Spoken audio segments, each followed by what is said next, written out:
Hi there, Jen Bedard with McGar Realty here, and I am joined by Bob Kish with Niagara Peninsula Home Inspections. Bob, can you tell us a little bit about yourself? I have lived in Niagara region my whole life. I have done quite a few different things, from farming to auto mechanics up to building maintenance. And then in 2008, I got into home inspection business and energy advising. And since then, I have expanded and got certified in energy advising, wet inspections for fireplaces, septic inspections, and I'm always learning and advancing. That's awesome. So Bob, why should people choose you for their home inspection? So basically, I perform every home inspection the same every single time, so I could give my clients the best home inspection that they can have. I got the integrity, I got the experience, and I'm always learning and expanding my knowledge to provide them with the best inspection around. And what are your qualifications? I am a registered home inspector with the Ontario Association of Home Inspectors, registered home inspector with the Canadian Association of Home and Property Inspectors. I'm a certified energy advisor with Natural Resources Canada. I'm a certified wet inspector with wet energy training technology. Like I said, I got a lot of hats I wear, and I bring every one of them to the home inspection for every single inspection. Perfect. I often hear people say that home inspections are not necessary, that the home inspector passes by a lot of things. Now, is a home inspection really necessary in your opinion? Yes. You are making one of the biggest purchases of your life. And would you go and buy a car and not have a mechanic take a look at it before you buy it? Now you're buying something multi thousands of dollars more. Yeah. And there's a lot of issues, and you got to have the perfect person who's trained and knows what they're looking at to help you out and make you so you have more of an informed decision to purchase that house. So when people make those claims that a home inspector really passes by a lot of things, what do you think they mean by that? Well, there's some home inspectors out there that don't have the experience, don't know what they're looking for, don't have the training. So you need to do your due diligence and pick a home inspector that knows, has the experience, and knows what they're talking about. I mean, realistically, you can't break through a wall. No. So when they're saying you're not looking at everything, that's probably what they're referring to. It's possible. Like, you have to understand, we're only in there for a short amount of time. The homeowner still owns the house. We're only guests in the house. We can't go in like Mike Holmes with a sledgehammer. Sometimes I wish we could, but we go in, we can take tools in there like thermal imaging cameras, moisture meters, endoscopes. We try to take the best look that we can, but sometimes there's things that are hidden that we just can't find without tearing the house apart. Right, exactly, yeah. Yep. I have a question for you, Bob. What is your opinion on a pre-listing home inspection? Pre-listing home inspections are great for if you have an older house and you might have some issues in that and you want to disclose it to potential buyers. That way it keeps the flow going during a transaction. Otherwise, you have a home inspector come in and all of a sudden it's a big surprise to the buyers, and that could really terminate the buying process or even back it up. Like I've seen it back things up 3, 4, 5, 6 weeks. Wow, yeah, okay, that's a lot. Now, I have had people do a pre-listing home inspection, and then once they purchase the home, they will still include a condition of home inspection. What are your thoughts on that? I always recommend to have your own home inspector go through there. Or say if I did the pre-listing home inspection, I'll go back with the client or the potential buyer and go through the house and go through the report and discuss everything. Because half the home inspection is being there, seeing everything, discussing everything. So I could put a sentence on a piece of paper and 4 people take it 4 different ways. So that's why it's better to go back, go through with the guy who did the inspection so you could discuss everything, see everything on one-on-one. Right, yeah. That's good. So you always recommend to have the buyer with you for the home inspection? Yes. Always. Always. Yeah. One good thing to note is that the buying agent always comes for the home inspection as well. So if I'm representing the buyer, I would join Bob and the buyers for the home inspection, and I would follow you guys around like a lost puppy dog and just learn a whole lot of stuff, because home inspections are really valuable and you learn so much during home inspections. What is I'm curious about either the funniest thing you've ever experienced on a home inspection or the grossest thing you've ever experienced on a home inspection. Can you tell us some stories? Wow. Is this a family show? Probably the funniest thing is one time I crawled into a crawl space, which is only about 1.5 feet high, and I'm crawling around there and I heard something across the way, and it turned out to be a skunk. Oh. So we were watching each other and going around, and all of a sudden he sat down at the opening.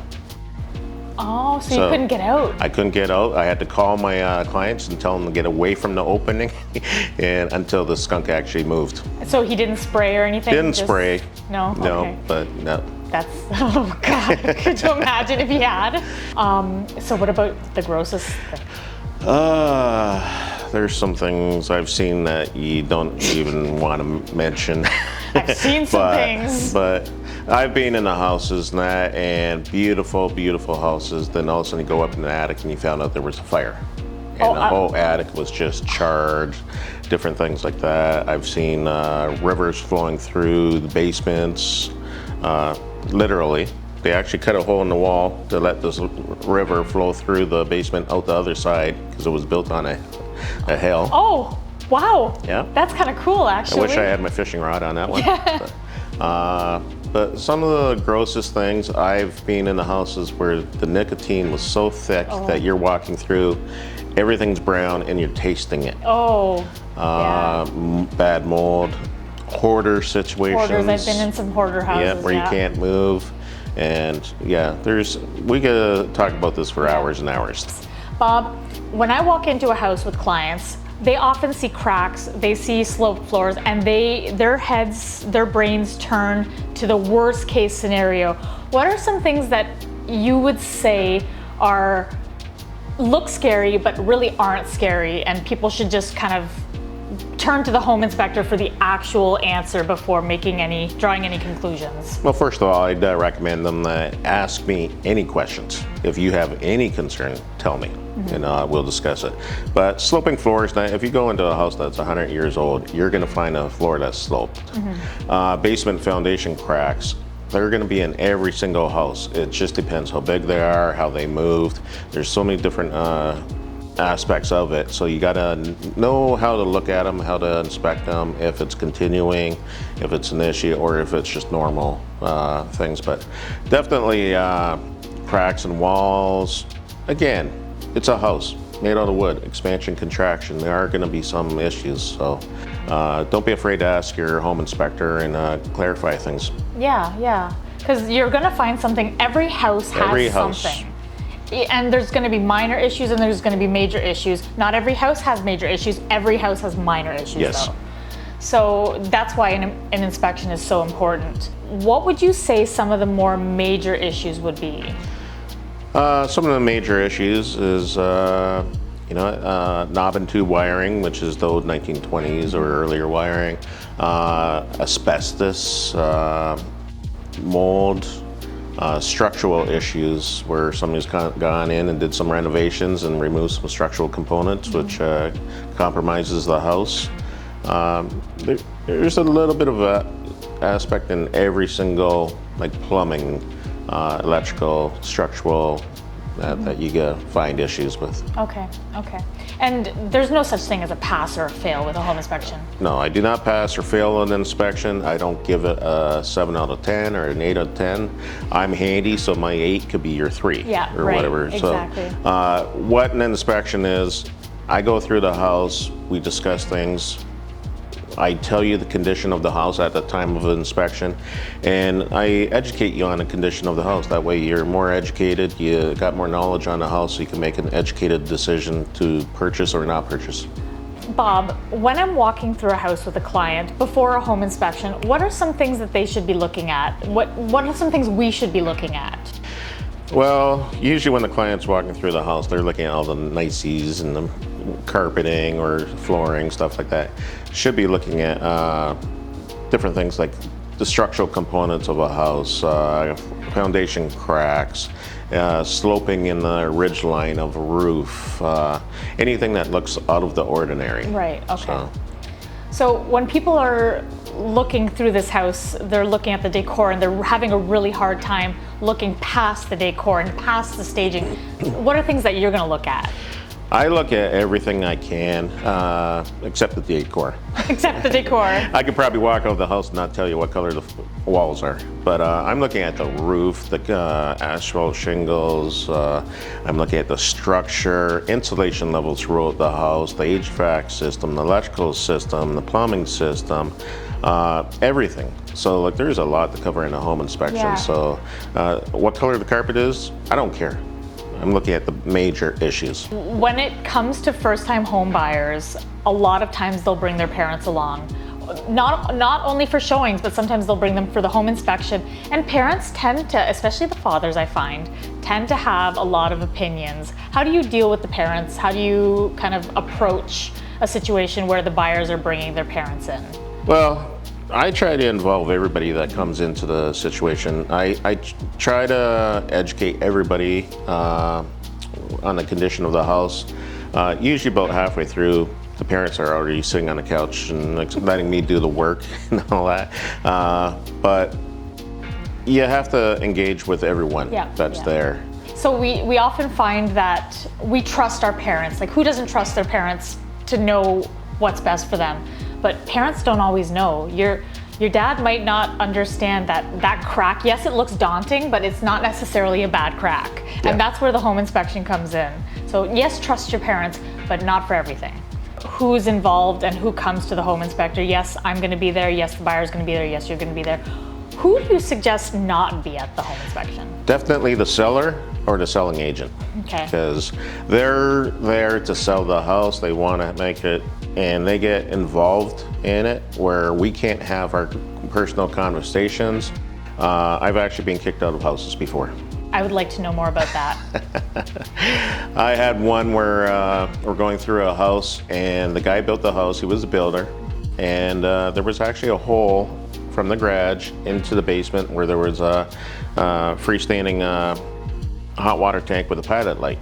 Well, just outside of that hole in the garage was containers of gas and propane tanks. So I kind of pointed out this to my clients and all that, and then the homeowner started getting mad. And next thing we know, we start getting escorted out the back door, then he locked the door on us. Well, so sellers and selling agents, please do not join us for the home inspection. It's the same as when we're going through a house and showing a house. It's the same kind of deal with a home inspection. The sellers really shouldn't be there.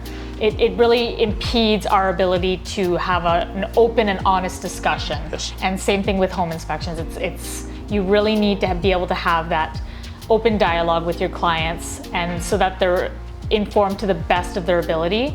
And when the sellers are there, it really, really does impede on that ability. Bob, how long does a typical home inspection take? Is there a typical home inspection? That's the first question. Every house is different.